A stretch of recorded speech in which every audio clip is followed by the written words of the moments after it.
From the First Presbyterian Church of Atlanta, this is TheoEd Talks. I'm Ryan Bonfilio, and I'm here with Lauren Winner, Associate Professor of Christian Spirituality at Duke Divinity School. Lauren, it's so good to have you with us for TheoEd Talks. It's great to be here. Great. Well, you have written so much in recent years and over a range of topics, from Girl Meets God to Mudhouse Sabbath. But in one of your more recent books, Wearing God, you turn your attention to biblical metaphors that we use to describe God. I wonder if you could just say a little bit about how did you get to that topic of metaphors? So it's not so much metaphors I use to describe God as metaphors that the biblical writers use to describe God. And I came to that, it sounds like an academic and intellectual topic, and I suppose in its way it is, but I really came to it from a place in my own spiritual life where I had realized that the images that I just naturally went to in my mind for God, the ways I reflexively thought about God, were limited, had maybe been appropriate for an earlier phase in my spiritual life, but were not really capturing where I was in my spiritual life. This was maybe 5 or 6 years ago. And I realized that it was likely that the biblical writers had something to say about God other than Jesus is my boyfriend and, Jesus is a teacher. So I began just sort of delving into even though I knew in my head that there would be a lot of biblical language that was metaphorical about God, I was actually astounded by how many different metaphors and similes and bits of figurative language the biblical writers use for God. And there's this lovely tension, I think, in the biblical canon and then also in later mystics who come up with their own metaphors for God. There seems to be this tension between knowing, on the one hand, that we can't really say anything adequate about God. That's partially why there are so many biblical metaphors, is because obviously no one bit of figurative language for God captures the whole of who God is. But there's this tension between, on the one hand, God is infinite, language is finite. There's a way in which anything I say about God is going to be in a certain way inaccurate. Yeah. On the other hand, knowing, the biblical writers and the mystics and all of us say, knowing that I have had experiences with God and I'm sort of desperate to give language to what those experiences of God are, what I know about who God is, and then alongside what I know about who God is, then who do I know myself to be? If I am created in the image of this God, if I am a disciple of this God. So it's an interesting tension between knowing that no one metaphor for God kind of gets the whole picture, but also really wanting to express what we've experienced and what we know. Sure. And it seems like many of us, despite having this biblical witness of an extraordinary range of metaphors, many of us operate with a very limited metaphorical vocabulary when it comes to God. God is the Father, King, maybe Judge or Creator, things like that. And so you're not only asking us, in some ways in your talk, but also in your work, to expand our metaphorical vocabularies, but I think you're saying something about how we expand our vocabularies. You're using words like, metaphors like cardigan sweater and magnolia tree, and that's not in Scripture. So tell us a little bit more about why you think using metaphors that come from our everyday 21st century realities, why is that important to turn there as a source for language about God? Well, they are from Scripture, sort of. So I grant that Scripture does not say God is a magnolia tree. But Hosea does depict God as saying, I am a giant cypress tree. So yes, to use magnolia tree language is just to locate that in my backyard where I have a magnolia tree and I don't even know what a cypress tree looks like. But I'm struck when I read the Scriptures, or what I'm attracted to, I guess, in my own kind of mining the Scriptures for these metaphors. What I'm drawn to are the metaphors that do have to do with my everyday life. And of course, there are all kinds of metaphors in Scripture that had to do with first century people's everyday lives, king, shepherd, and so forth. But I don't know any kings. I don't live in a universe of kingship. I don't have any deep, archive of experience to draw on. So when I come in Scripture to the images that that were part of the first century everyday and are still part of our everyday, such as a large tree or clothing. I think my attention goes there, and I do sometimes want to kind of decorate those with more Yeah. 21st century specifics. Yeah, because as you say, that's exactly what the biblical authors were doing. So we're kind of not only invited into the biblical language about God, but actually kind of a biblical process of coming to language about God. And I don't think it's just the biblical writers. It's also, I mean, if we think that the biblical writers are writing stuff, but that this is also God's self-revelation to us, I think it's of theological significance that the God who is the same God who creates all of this stuff and then becomes incarnate to hang out Mhm. inside and with all of Sure. this created stuff, that God does not offer a textual self-revelation. The Bible doesn't offer a textual self-revelation that's like full of philosophical abstractions, Hmm. but takes all of those created good things up into Yeah. God's own chosen way of self-revealing to us. Sure. So it's about the biblical writer's process, but I think it's also about the weirdly local, incarnate, Yeah. contextual and specific way God seems to always have Yeah. chosen to interact with Israel and the church. And often like earthy and material and just the stuff of life becomes this mechanism, this architecture of how God reveals God's self. So what's your favorite one? There's a metaphor this is unusual, but there's a metaphor in Hosea where God is a mother bear. And one, I think it's an important metaphor because I think so often in the history of the church we have drifted towards masculine imagery for God, which of course is there in Scripture as well, but there's other metaphors. And so it's feminine imagery, but it also takes God out of the anthropomorphic realm and it introduces nature and animals. And there's also a ferocity to it of what happens when God is separated from God's cubs. I mean, you get a sense of the sort of ferocity of love and compassion that God has, but it's a dangerous ferocity. And I think it unsettles how we think about God. And I can imagine what it was like for Hosea's audience to read that. And I think we need a little more of that. So do you pray with that? Depends on the situation. but it's good to have that range. Well, speaking of these metaphors, as you know, I teach a class on biblical metaphors, one of my favorite. And one of the topics that we engage early on in the course is this idea of dead metaphors. Metaphors that get used so often, so repetitively, in such a kind of a conventionalized way that we cease thinking about them as actual metaphors. So the leg of the chair or the arm of a couch, they are metaphors, but for all intents and purposes, they're just lexical terms in our language. So thinking then about our language about God, do you think there are dead metaphors for God?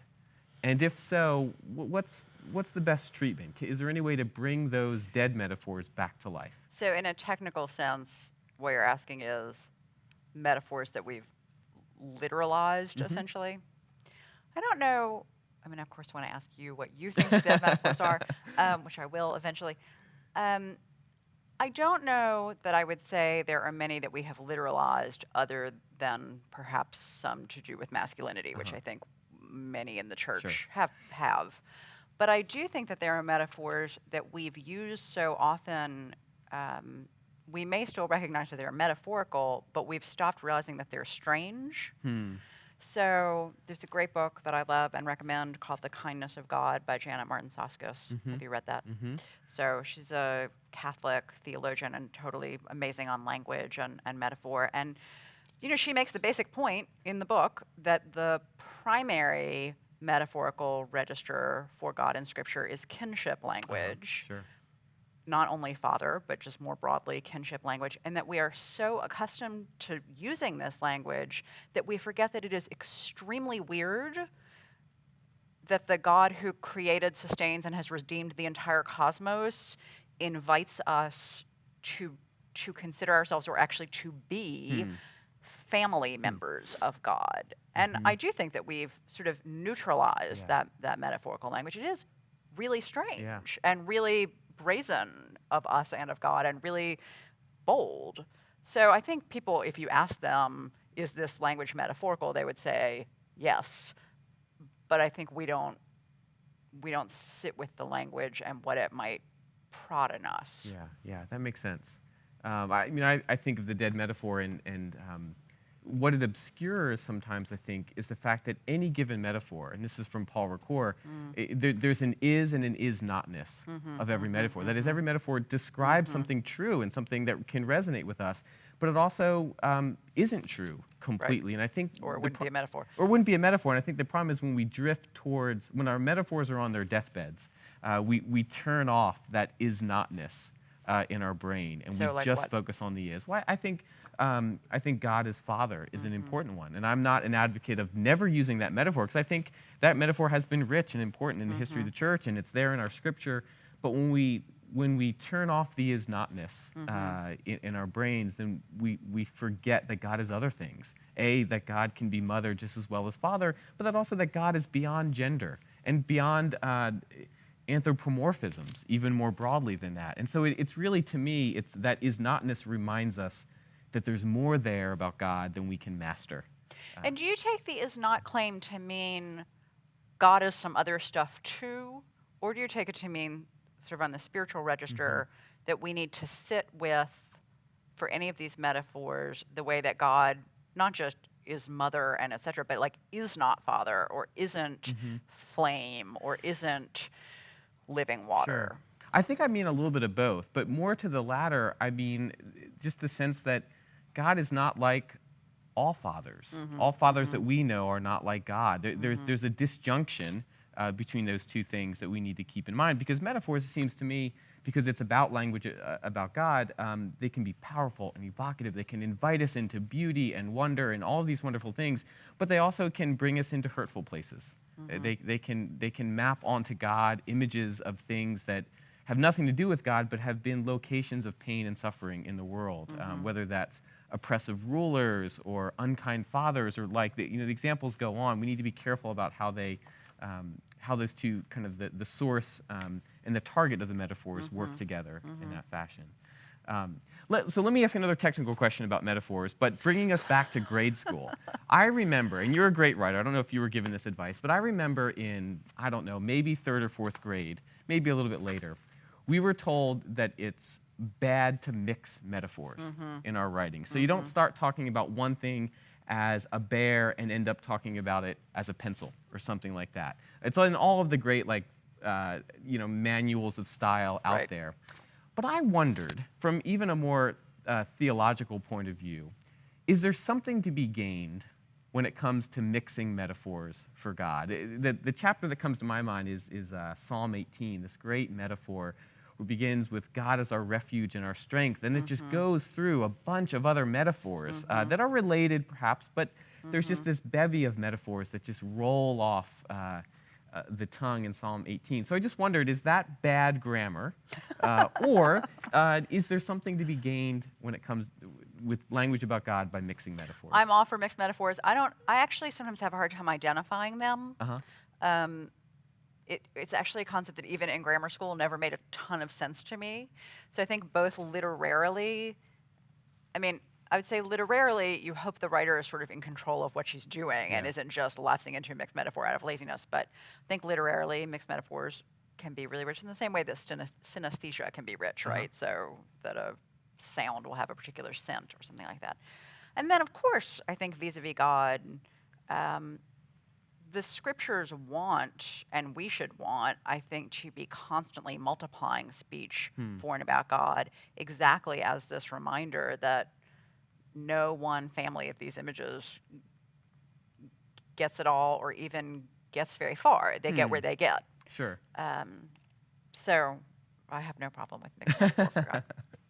Yeah, neither do I. And I think particularly the biblical witness kind of invites us into it. It's this, I think it's a playful way of talking about God. Again, it's this reminder that we can't tack God down to one particular image. It takes this kind of overabundance of imagery. God's not just X, Y, and Z, but God is X, Y, and Z, and 1, 2, and 3, and apple pie, and hot dogs, and whatever else. Hot dogs might be a bad example, but it's this overwhelming, this surplus of meaning comes out of these metaphors.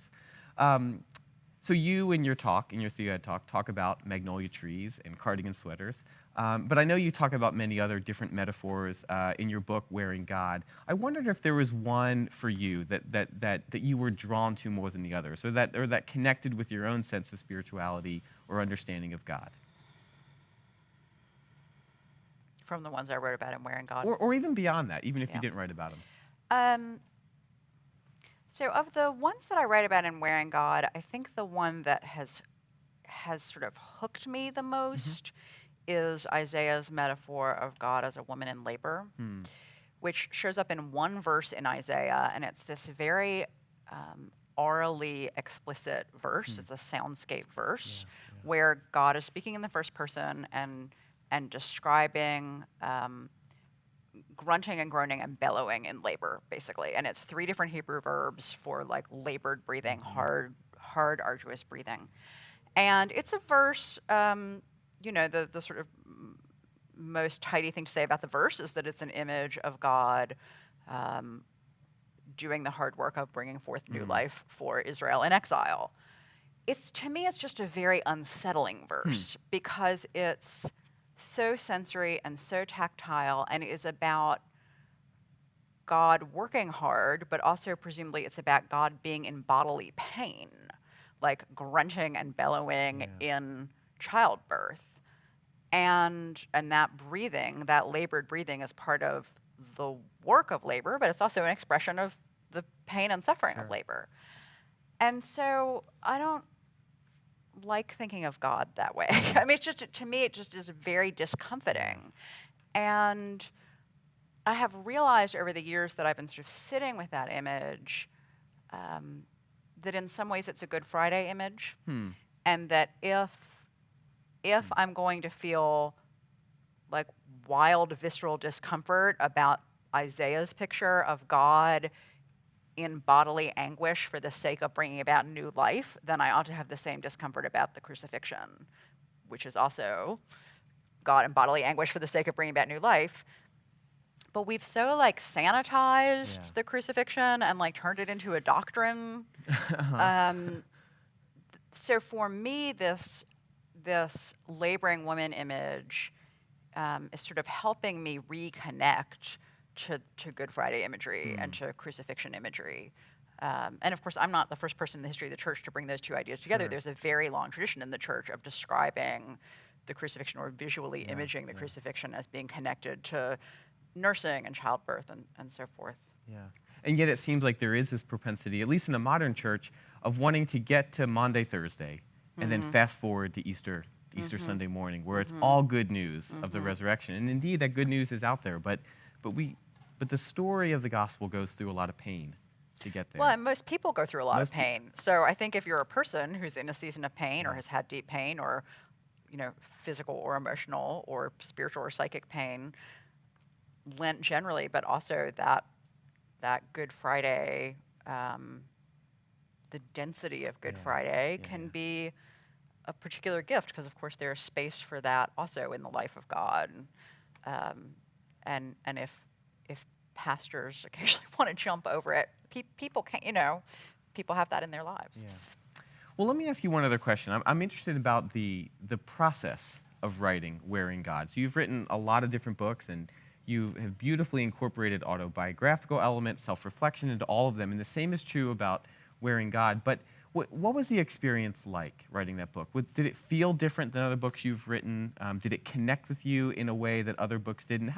What was that like for you as an author? I mostly loved writing it. There were particular chapters that it was very hard for me to figure out how to structure literarily, and that was frustrating. But it was a book that allowed me, yes, there's plenty of autobiographical sort of vignette in that book, and it's kind of autobiographically voicey, but there's a lot of research in that book. Sure. And I'm just a very happy, research bunny. So the book just let me go down all of these random trails. Like, I spent several weeks reading about, music and childbirth to try to understand a verse that came 5 verses before the Isaiah laboring woman. I mean, I would never have read that. I had, I didn't have an official interest in the role of music in childbirth, but I was just happy as a clam to spend a couple of weeks on that research trail and sort of every page of the book Yeah. had those research trails, and so I very much enjoyed it. Yeah. Well, great. Well, Lauren, thanks so much for this Thank conversation. you. We're so glad to have you part of the TheoEd Talks program, and it's Thanks. great to do this conversation with you. Likewise. Great. Thank you.